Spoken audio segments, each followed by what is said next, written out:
రాష్ట్ర శాసనసభ ప్రజాస్వామ్య వ్యవస్థలో శాసనసభకి అత్యంత ప్రాధాన్యత కలుగుతుంది. శాసనసభలో తీసుకున్నటువంటి ప్రతి నిర్ణయం ప్రజానీకానికి చేరువ చేసి వారి మంచికి ఉపయోగించే సభ శాసనసభ. స్వాతంత్రం వచ్చిన తర్వాత ఆంధ్రప్రదేశ్ రాష్ట్రం ఏర్పడిన తర్వాత శాసనసభని సొంత పార్టీ కార్యాలయంగా మార్చుకొని రాష్ట్ర ప్రజానీకానికి రాష్ట్రానికి ఉపయోగపడినటువంటి చట్టాలు చేయవలసినటువంటి శాసనసభ 5 సంవత్సరాలు వైసీపీ ప్రభుత్వం జగన్మోహన్ రెడ్డి తీసుకొచ్చినటువంటి ప్రతి చట్టం ఈ రాష్ట్ర వినాశనాన్ని గురించి తీసుకొచ్చారు తప్ప ఈ 5 సంవత్సరాల్లో తీసుకొచ్చినటువంటి ఏ చట్టం కూడా ఈ రాష్ట్రానికి ఉపయోగపడలేదని చెప్పి తెలియజేస్తున్నాను. ప్రజాస్వామ్య వ్యవస్థలో ప్రభుత్వం ఎంత అవసరమో ప్రతిపక్షం కూడా అంత అవసరం. ప్రభుత్వ వాదన ప్రభుత్వం చెప్తుంది. ప్రజల సమస్యలు శాసనసభలో ప్రతిపక్షం లేవనెత్తితే తప్పులుంటే సరిచేసుకొని ప్రభుత్వం ముందుకెళ్ళడానికి ఈ వ్యవస్థ పనిచేస్తుంది. కానీ 5 సంవత్సరాలు శాసనసభలో ప్రతిపక్షం యొక్క గొంతుని చేసినటువంటి ప్రభుత్వం జగన్మోహన్ రెడ్డి ప్రభుత్వం అని చెప్పి ఈ సందర్భంగా తెలియజేస్తున్నాను. ఈరోజు 4వ రోజు మేము సొంత కార్యక్రమాలు చేయడం లేదు. సొంత ఎజెండా మాకేం లేదు. ఈ రాష్ట్రంలో 5 కోట్ల మంది ప్రజలు వివిధ రకాల సమస్యలతో బాధపడి ఇబ్బంది పడుతుంటే రోజుకొక ఇష్యూని తీసుకొచ్చి ప్రభుత్వం దృష్టిలో పెట్టి చర్చించాలని చెప్పి ప్రయత్నం చేసినా మాకు కనీసం అవకాశం ఇవ్వకుండా ప్రతిరోజు దారుణాతి దారుణంగా సస్పెండ్ చేయడం ఇది ప్రజాస్వామ్యానికే మంచిది కాదని చెప్పి తెలియచేస్తున్నాను. ఈరోజు కూడా ప్రధానమైనటువంటి అంశాలు సగభాగం ఉన్నటువంటి యువత, సగభాగం ఉన్నటువంటి మహిళలు అనేకమైనటువంటి సమస్యలతో ఇబ్బంది పడుతున్నారు. అదేవిధంగా ఈ ప్రభుత్వం ఏర్పడక ముందు, ఈ ప్రభుత్వం ఏర్పడిన తర్వాత యువతకి అనేక హామీలు ఇచ్చారు. జాబ్ క్యాలెండర్ ఎవ్రీ ఇయర్ ఫస్ట్కి ఇచ్చి జాబులన్నీ కూడా ఫిలప్ చేస్తామన్నారు. చంద్రబాబు నాయుడు గారు అబద్ధాలు చెప్తున్నారు. 27,000 ఉపాధ్యాయ ఉద్యోగాలు ఖాళీగా ఉన్నాయి. మేము అధికారంలోకి వస్తే మెగా డిఎస్సి చేస్తానని చెప్పి 5 సంవత్సరాలు గాఢ నిద్రలోకి వెళ్ళి ఈరోజు వెంటిలేటర్ మీద ఉన్నటువంటి ప్రభుత్వం 6,000 ఉద్యోగాలకి నోటిఫికేషన్ చేసి యువతకి మోసం చేసిన విషయం, మహిళలపై దాడులు, అణగారిన వర్గాలు, హరిజన గిరిజన బడుగు బలహీన వర్గాల మీద ఈ ప్రభుత్వం చేస్తున్నటువంటి దమన కాండని ఈరోజు శాసనసభలో వాయిదా తీర్మానం రూపంలో ఇచ్చి మేము చర్చించాలని చెప్పి పట్టుబడతాం.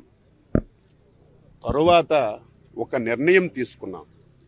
ఈ రాష్ట్రానికి పట్టినటువంటి శని, ఈ రాష్ట్రానికి పట్టినటువంటి దరిద్రం ఈ రోజుతో వదిలిపోతుంది. నేను మొదటే చెప్పాను, శాసనసభ ప్రజలకి అవసరమైనటువంటి చట్టాలు చేయాలి, ఈ రాష్ట్రానికి ఉపయోగపడినటువంటి చట్టాలు చేయాలి. ఏ చట్టం తీసుకున్నా జగన్మోహన్ రెడ్డి చేసినటువంటి చట్టం ఈ రాష్ట్ర వినాశనానికే తీసుకున్నాడు.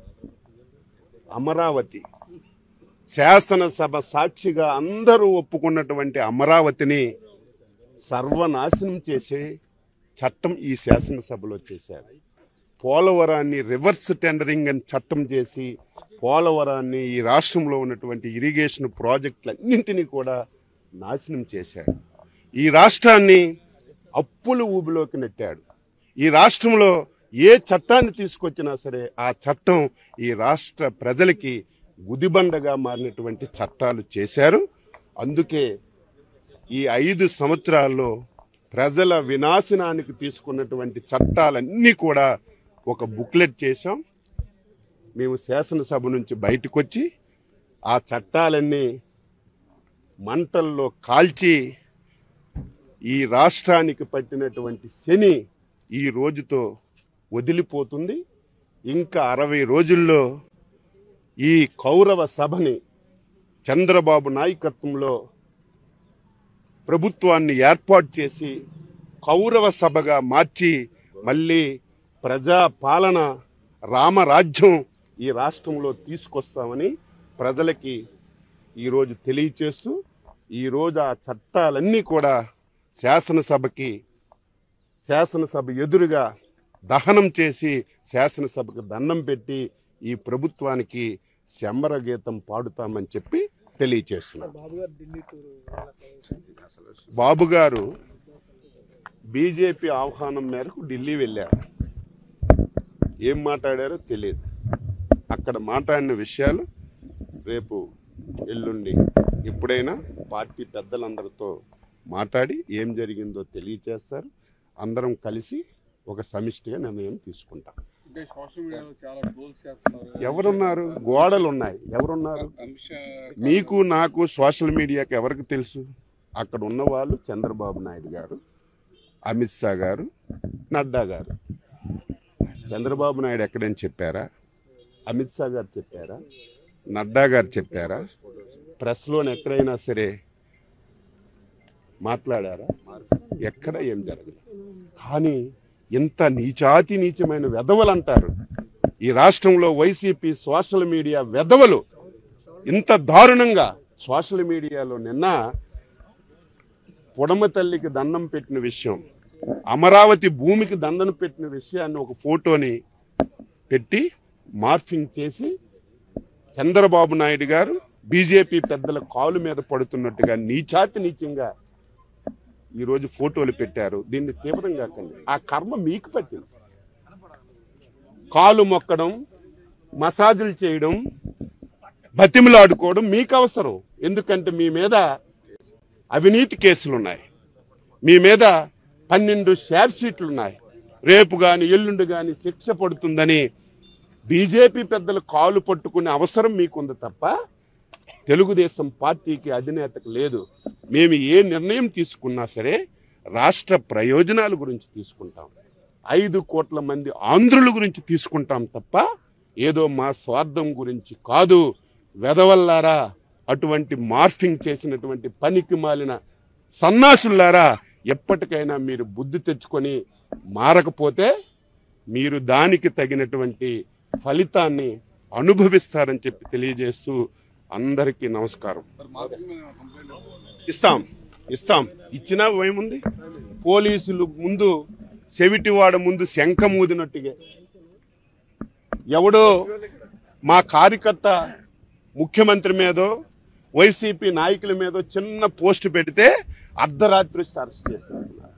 మేము ఆధారాలతో సహా పోలీస్ స్టేషన్కి వెళ్ళి కంప్లైంట్ చేసినా ఎక్కడ కూడా పట్టించుకున్నటువంటి నాదుడు లేడు. ఇవన్నీ రికార్డ్ అవుతున్నాయి. వారు పట్టించుకోరని తెలుసు, మేము కంప్లైంట్ ఇచ్చిన కేసు కట్టరని తెలుసు. కానీ ఇవన్నీ రికార్డు చేస్తున్నాం. రేపు అధికారంలోకి వచ్చిన తర్వాత మొత్తం A to Z ఒక ఎంక్వైరీ చేసి దీని మీద ఈ కథని తేలుస్తామని చెప్పి తెలియజేస్తున్నాం.